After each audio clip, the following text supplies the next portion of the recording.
सावन सोमवार का व्रत कथा पढ़ें या सुनें, मिलेगी शिव पार्वती की कृपा। बाबा भोलेनाथ को प्रसन्न करने के लिए आप भी सोमवार का व्रत कर रहे हैं, तो शिव व्रत कथा को पढ़कर या सुनकर इस उपवास को पूर्ण करें। बाबा भोलेनाथ को प्रसन्न करने के लिए आप भी सोमवार का व्रत कर रहे हैं, तो शिव व्रत कथा को पढ़कर या सुनकर इस उपवास को पूर्ण करें। नारद पुराण के अनुसार सोमवार व्रत में व्यक्ति को प्रातः स्नान करके शिव जी को जल और बेल पत्र चढ़ाना चाहिए तथा शिव गौरी की पूजा करनी चाहिए। शिव पूजन के बाद सोमवार व्रत कथा सुननी चाहिए। इसके बाद केवल एक समय ही भोजन करना चाहिए। साधारण रूप से सोमवार का व्रत दिन के तीसरे पहर तक होता है, मतलब शाम तक रखा जाता है। सोमवार व्रत 3 प्रकार का होता है: प्रति सोमवार व्रत, सौम्य प्रदोष व्रत और 16 सोमवार का व्रत। इन सभी व्रतों के लिए एक ही विधि होती है। एक समय की बात है, किसी नगर में एक साहूकार रहता था। उसके घर में धन की कोई कमी नहीं थी, लेकिन उसकी कोई संतान नहीं थी। इस कारण वह बहुत दुखी था। पुत्र प्राप्ति के लिए वह प्रत्येक सोमवार व्रत रखता था और पूरी श्रद्धा के साथ शिव मंदिर जाकर भगवान शिव और पार्वती जी की पूजा करता था। उसकी भक्ति देखकर एक दिन मां पार्वती प्रसन्न हो गई और भगवान शिव से उस साहूकार की मनोकामना पूर्ण करने का आग्रह किया।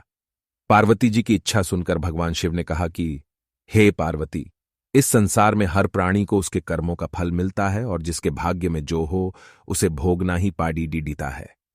लेकिन पार्वती जी ने साहूकार की भक्ति का मान रखने के लिए उसकी मनोकामना पूर्ण करने की इच्छा जताई। माता पार्वती के आग्रह पर शिवजी ने साहूकार को पुत्र प्राप्ति का वरदान तो दिया, लेकिन साथ ही यह भी कहा कि उसके बालक की आयु केवल 12 वर्ष होगी। माता पार्वती और भगवान शिव की बातचीत को साहूकार सुन रहा था। उसे ना तो इस बात की खुशी थी और ना ही दुख। वह पहले की भांति शिवजी की पूजा करता रहा। कुछ समय के बाद साहूकार के घर एक पुत्र का जन्म हुआ। जब वह बालक 11 वर्ष का हुआ तो उसे पढ़ाने के लिए काशी भेज दिया गया। साहूकार ने पुत्र के मामा को बुलाकर उसे बहुत सारा धन दिया और कहा कि तुम इस बालक को काशी विद्या प्राप्ति के लिए ले जाओ और मार्ग में यज्ञ कराना। जहां भी यज्ञ कराओ वहां ब्राह्मणों को भोजन कराते और दक्षिणा देते हुए जाना। दोनों मामा भांजे इसी तरह यज्ञ कराते और ब्राह्मणों को दान दक्षिणा देते काशी की ओर चल पड़े ढे। रात में एक नगर पड़े ढहा, जहां नगर के राजा की कन्या का विवाह था। लेकिन जिस राजकुमार से उसका विवाह होने वाला था वह एक आंख से काना था। राजकुमार के पिता ने अपने पुत्र के काना होने की बात को छुपाने के लिए एक चाल सोची। साहूकार के पुत्र को देखकर उसके मन में एक विचार आया। उसने सोचा क्यों न इस लड्ढके को दूल्हा बनाकर राजकुमारी से विवाह करा दूं। विवाह के बाद इसको धन देकर विदा कर दूंगा और राजकुमारी को अपने नगर ले जाऊंगा। लद्ढाके को दूल्हे के वस्त्र पहनाकर राजकुमारी से विवाह कर दिया गया। लेकिन साहूकार का पुत्र ईमानदार था।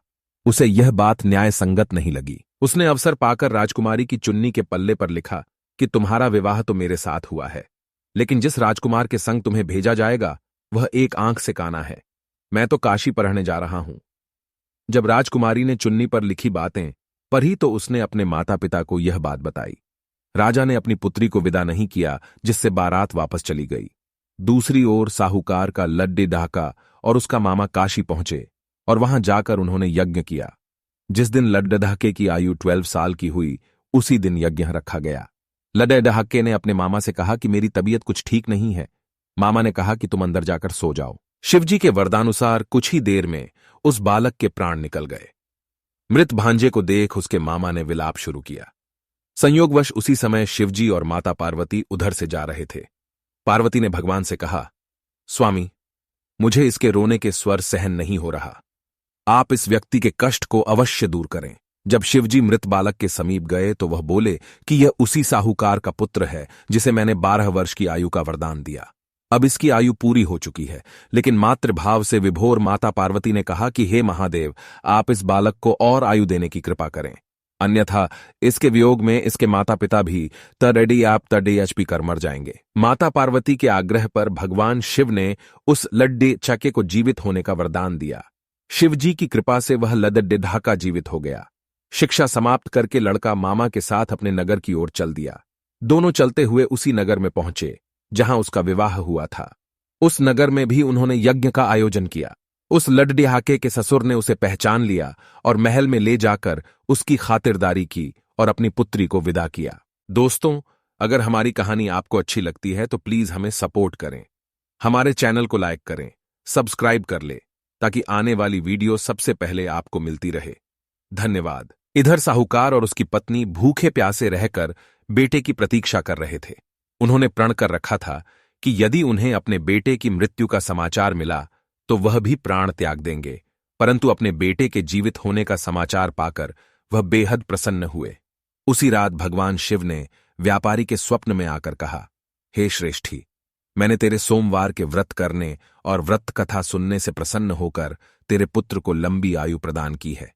इसी प्रकार जो कोई सोमवार व्रत करता है या कथा सुनता और पढ़ता है, उसके सभी दुख दूर होते हैं और समस्त मनोकामनाएं पूर्ण होती हैं।